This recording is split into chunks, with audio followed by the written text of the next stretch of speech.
Welcome back to this beginner TypeScript series.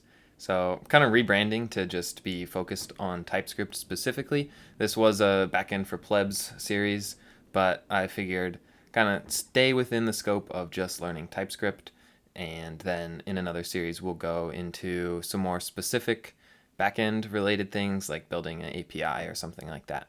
And I mentioned this in the last video, but I'm choosing to teach you TypeScript right off the bat rather than JavaScript because having these types is extremely helpful, especially in backend stuff where the most of the code that you're writing is dealing with data and specific shapes of objects, and having these types declared makes it much more readable and less error prone. Also, as app developers in the Bitcoin, Lightning, and Nostr space, we end up building on top of these protocols that have very specific rules. We're not building the protocols, but we are implementing them, and we're using what has been created in these protocols to make our apps. And oftentimes, these protocols will define very specific pieces of data. And if your code doesn't follow those specific pieces of data, then you're going to be incompatible with the majority of the network. So by using TypeScript, we are able to maybe go read through the protocol and then type out our types and make sure that we're following along with everything as it should be. So today we're going to talk about variables, functions, and objects. These are all just very primitive pieces of TypeScript and JavaScript as well.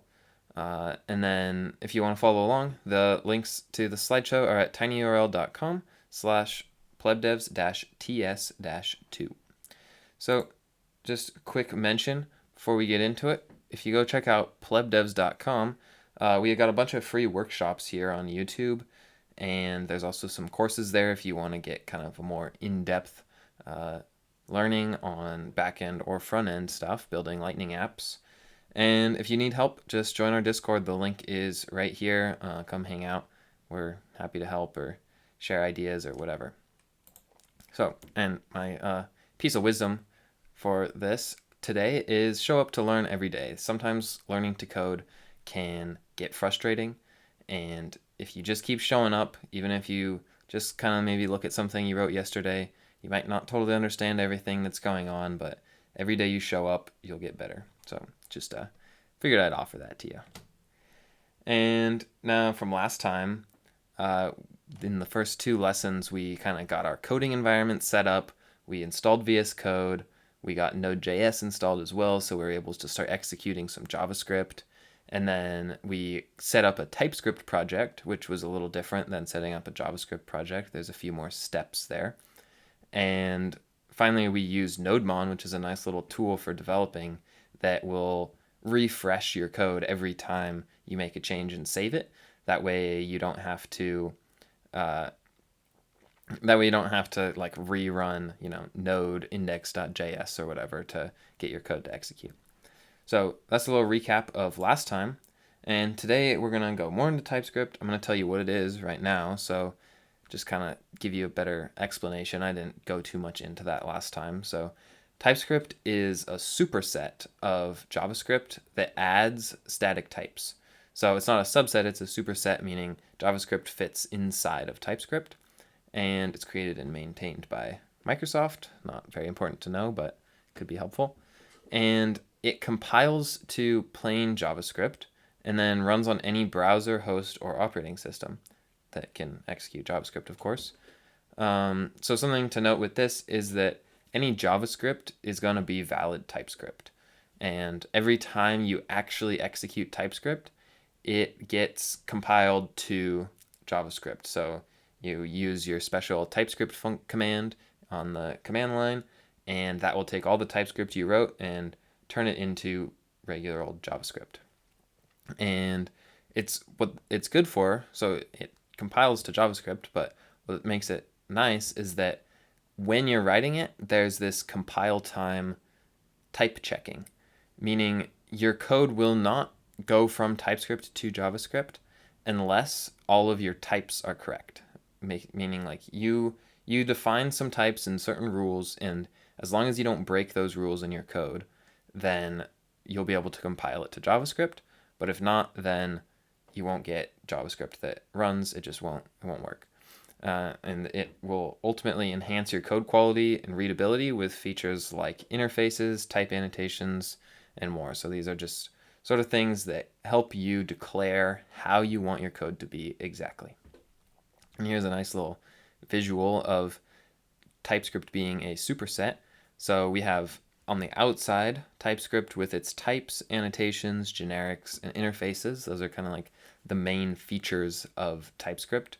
We're mostly just going to focus on types. And then inside of there is JavaScript, which has all of the core functionality that we need, which is like functions, variables, loops, if statements, all that good stuff. So just kind of keep this in your head. If you don't like TypeScript, you can always just go back to JavaScript. All right, so let's get into it. This is the super basic syntax of TypeScript. We've got variables and types here. So to create a new variable, we can use 3 keywords. So programming languages have these things called keywords that basically have a special meaning. And in JavaScript, to create a new variable, we can use let, const, and var. So var is outdated. You might see it in some older code. And then came along let and const. And they both do a very similar thing. They create a new variable. And a variable is just something with a name that holds a value. And with these variables, we can also add type annotations. So in this case, we're defining name to be Alice, but we add this colon here in this string, and what we're saying is that we want name to be a string. And TypeScript does type inference, and so this is very obviously a string. A string is just like when you take these quotation marks and put a word inside of it, or any alphanumeric characters, or probably even more than alphanumeric, but you get the idea. It's inside of quotes. So you could even, if you put 25 inside the quotes, it would be considered a string. And the TypeScript compiler is able to understand that this is a string without this string type annotation, because it's very obviously a string. In some cases, it won't be. And I just added this here to make it clear that this is what we're doing. We're creating a new variable with this let keyword. We're creating the variable and naming it name. We're saying that the type will be string, and then this equal sign is assigning the value to this name variable. And in this case, we're assigning the value of Alice. And similarly, we can define an age, which will be a number, and equal 25. The difference here is that we're using const instead of let. So these can both be used to declare new variables. Generally, I always start with const, and then if I have to, then I go to let. So what const means is that this value is going to be constant, and we don't want to change it. So by using const, we're kind of eliminating certain bugs that could arise, because if I say that age is not allowed to change, then there's nowhere in my code that the compiler will let me change the name of age. And this is not TypeScript specific. This is something that's in JavaScript as well. And it's just very handy. At a certain point, you're going to need to change the value of your variable, and that's totally fine. But I prefer to start with const and then only go to let when I have to. And just a final example here, we have this Boolean type, which is true or false. So in this case, we're saying is student is going to be of type Boolean, and we're assigning that to true. So we declare the variable, we give it a type, and then we assign it a value. So that's variables and types kind of in a quick nutshell there. And then with these, we can create functions. And as I'll show you, there's a lot of different ways to create functions, but a function's name is essentially a variable, but its type is of function. So you can create a variable of type string, but you can also create a variable of type function. It's kind of a nice way to think about it.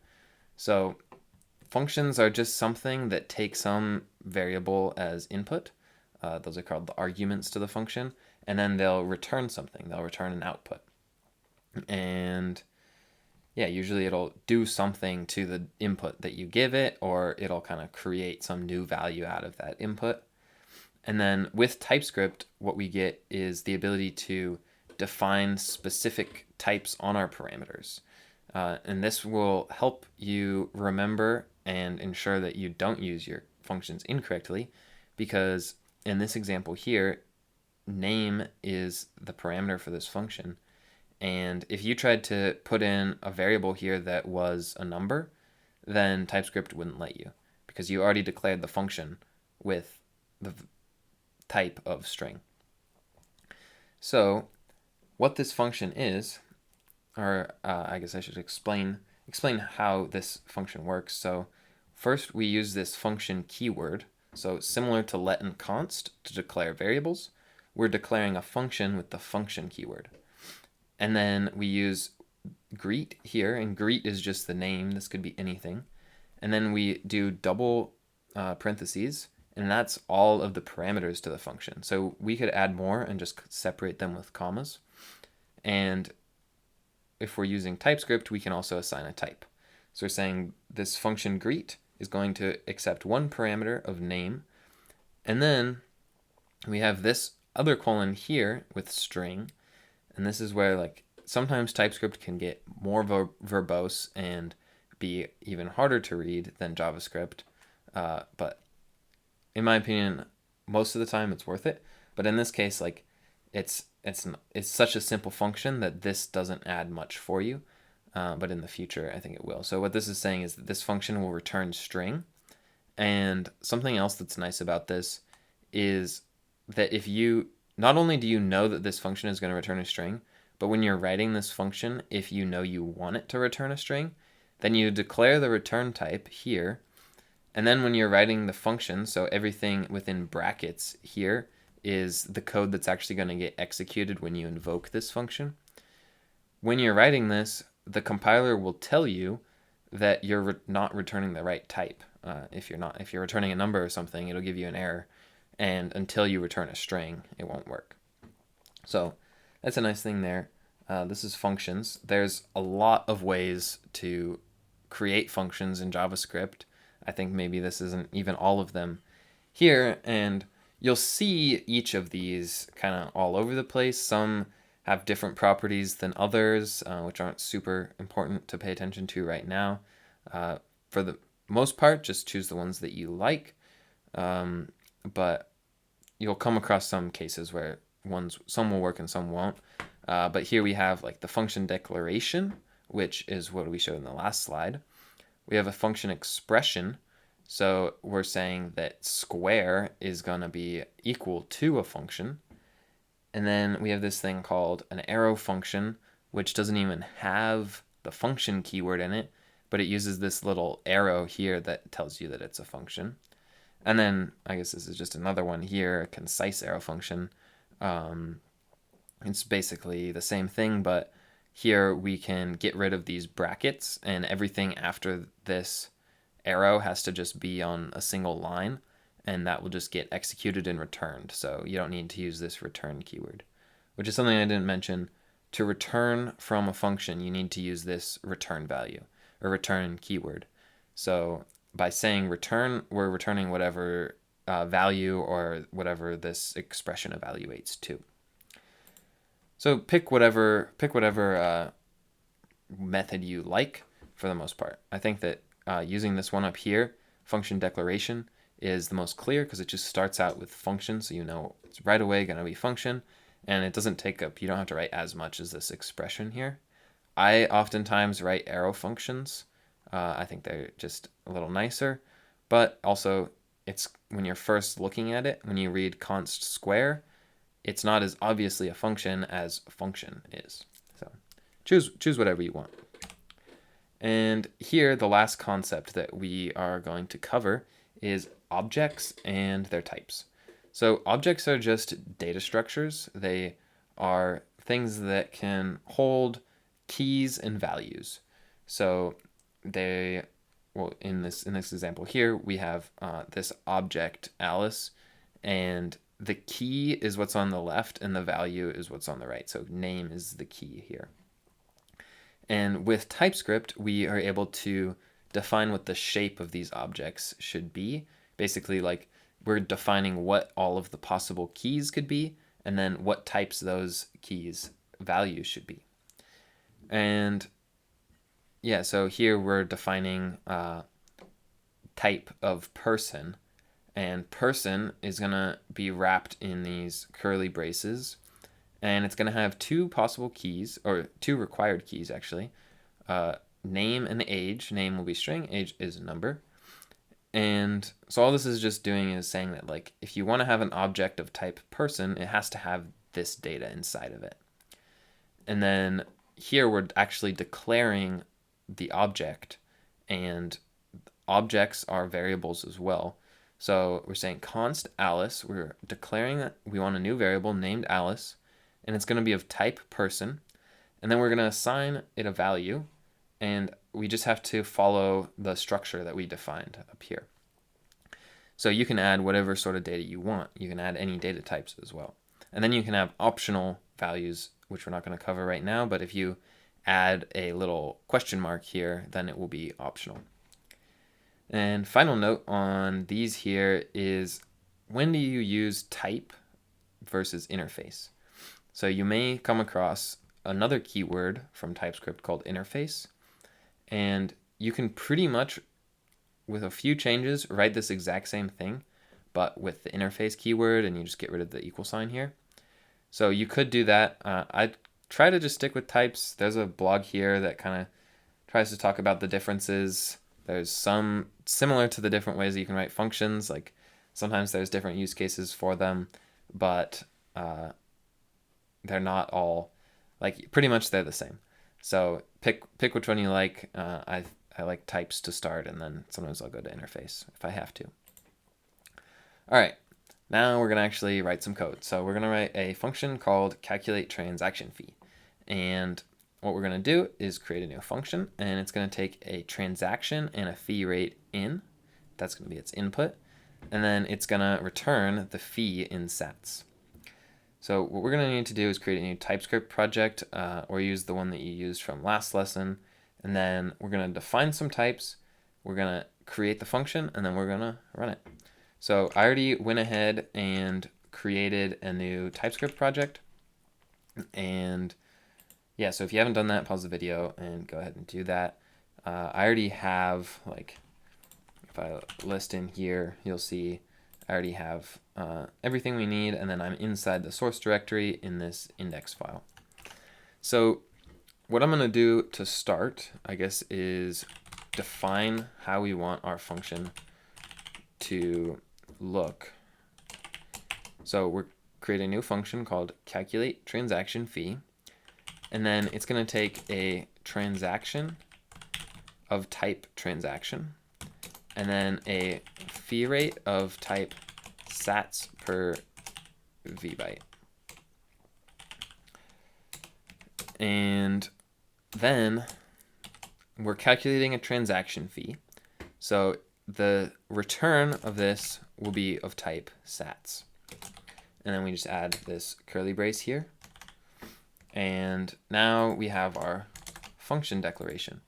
But as you can see, TypeScript compiler doesn't like it. Like, if I tried to do npm run dev, it'll give me errors because I made up these types. These don't exist. So we'll start to declare them. Let's do type sats. It's just going to be type number. So something, oh, this isn't, it's because this isn't returning it. So see, it gives me this error. A function whose declared type is neither undefined, void, nor any must return a value. So what I'm doing here is I'm saying I want this to be type sats, but this function doesn't return anything. So if I return 1, then you'll see the little red squiggle from my code editor goes away because that error doesn't exist. Now the two errors that I have are these types don't exist. So we'll just define type sats per vbyte is going to be equal to sats. And this might seem like a little silly. Why are we creating these names for just this number value? Mostly it's to demonstrate the point. But it is helpful to have these kind of wrappers around basic types, because at any point, if you change this, if now all of a sudden you want type sats to be a string, then the compiler will see everywhere you said was sats and it'll give you an error. So it's just nice to kind of be more specific with what you're trying to do. And now we will create the transaction type. So this is just kind of going to be a simple representation of a transaction, but all transactions in Bitcoin have a certain number of inputs and a certain number of outputs, and then after SegWit they have witnesses, and the witness is just basically the signature and the proof that you're able to spend the transaction. So I've boiled down what a transaction is to a number of inputs, a number of outputs, and a witness. So this will be enough for us to write our function. And again, see, it gives me that error. So now we have our types, and we know exactly what this calculate transaction fee will take in. And it's kind of nice if you're using a code editor, an IDE, then when you hover over it, you'll just see exactly how to use this function. I think that's really nice. So now what we're going to do is we're going to use a more advanced topic, but I think it's useful to see, called destructuring. So when we input transaction into this function, we don't have a transaction defined, but when we do, it'll look something like this. Const tx of type transaction is going to be equal to, let's say, 3 inputs, outputs will be 2, and then witness is going to be a string. I can spend this, I swear. So this, I accidentally added semicolons here following the type declaration syntax, but objects, their key values are separated by commas here. So yeah, so now this is what our input to our function, it'll look something like this. And we know that because this type will be a transaction here. So what we can do in JavaScript is this thing called destructuring. So we're kind of like pulling apart this object. So we're taking this and we're pulling it apart into its individual values. In this case, see, even my code editor knows, because transaction is of type transaction, inputs will be in there, outputs will be in there, and something else you can do if you're using VS Code is control space. Usually it ends up at the bottom, but you'll see down here, I know what that last value is. So sometimes what I do, if I don't know, like, I'm like, okay, I have this variable, I know it's of type transaction, but I don't want to go look up what transaction looks like. So if you hit control space, then you can see, it'll just show you that these are properties and they exist on type transaction. So what we've done here is we've declared 3 variables. This is going to take a while for you to get used to, but we've declared 3 variables here and pulled out their values. Their values existed in this transaction, and then we've pulled them out and assigned them to each of these. And this only works if you follow the name. So these names have to match the names that are actually in that object. So now we have the values of whatever transaction is inputted, and now we just want to calculate their weights. So in Bitcoin, we have these things called V-bytes, and for some reason, they are 4 times the weight, the normal weight. So like to calculate V-bytes, then you multiply it by 4. And this is a not super clear example. This is not specific. This is not accurate. But you get the idea here. And so what we're doing is we're just kind of arbitrarily making up a weight, and then doing some arithmetic on it. So I'm saying that like the number of inputs is just going to be multiplied by 4, and then in Bitcoin, everything in the witness gets a discount. So just for some reason, I'm going to say witness divided by 2. That's not actually, I think witness just is however much it is, and then the everything else outside of the witness is multiplied by 4. So this is an error here, and because it knows that witness is a string, I can't do division on it. So what I'm doing here with these asterisks is multiplication, and with the slash here I can do division, but you can't do division on a string. So what I need to actually do is do witness dot length. So all strings have this property called length, and it will just return the length of the string, the number of characters in it. So I'm calculating the length and then dividing it by 2. And now what we will do is just return our value. So if you notice, sats for a second there was red. And then if we return input weight plus output weight plus witness weight. So what we're doing here is it's going to evaluate this expression and then return it. And that satisfies the return type of sats. All right, now we've got our function defined, and we already have a transaction here. So let's just see how much this is going to cost us. So we're going to need a fee rate, which will be, I already defined that up there. It's going to be in sats per vbyte. And let's say fees are cheap today. It's just going to be 5 sats per vbyte. And then we're going to calculate the transaction fee here. So transaction fee is going to equal the output of this function. So we say the function name, and then we use parentheses here to invoke the function. So we're getting an error again because we don't have the correct inputs. So we can give it tx, and then we can give it fee rate. And remember, for destructuring, we were required to put these same names because in order to do this, like, it needs to know what the values in here, what the keys in the object are. But for functions, as long as the types match, you don't need to match the name. So we could call this transaction instead of tx, and it's still the same type, so it's fine. So this is going to assign values to this transaction and fee rate variables, and then it's going to plug them in to calculate tx fee. And then the return, which will be of sats, will get assigned to tx fee.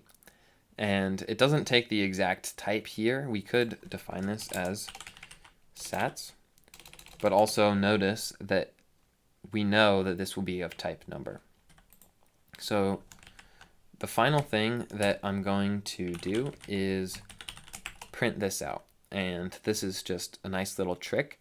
You can use these things. I think these are called, I'm not even going to say what they're called. There's something called string literals, and I'm not sure if these are string literals or not.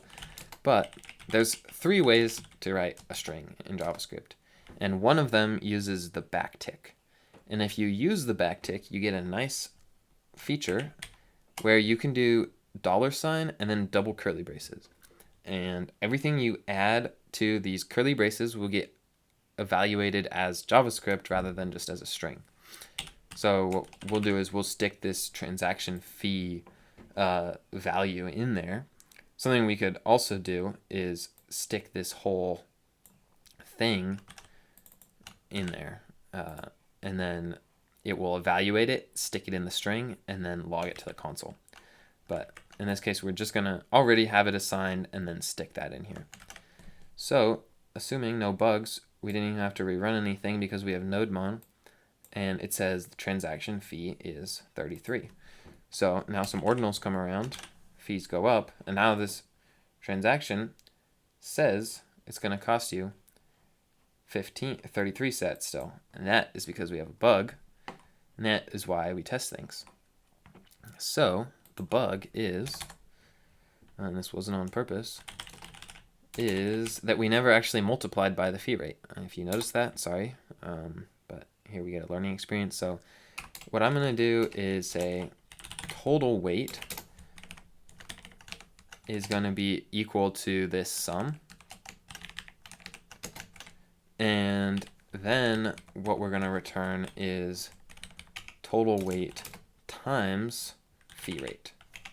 So sorry about that, but now we're actually factoring in fee rate here, not just the size of the transaction.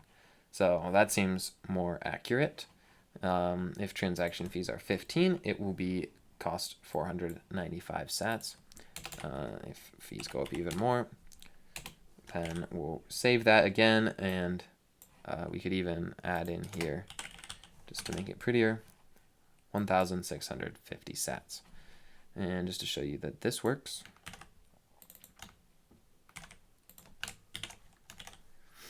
same output.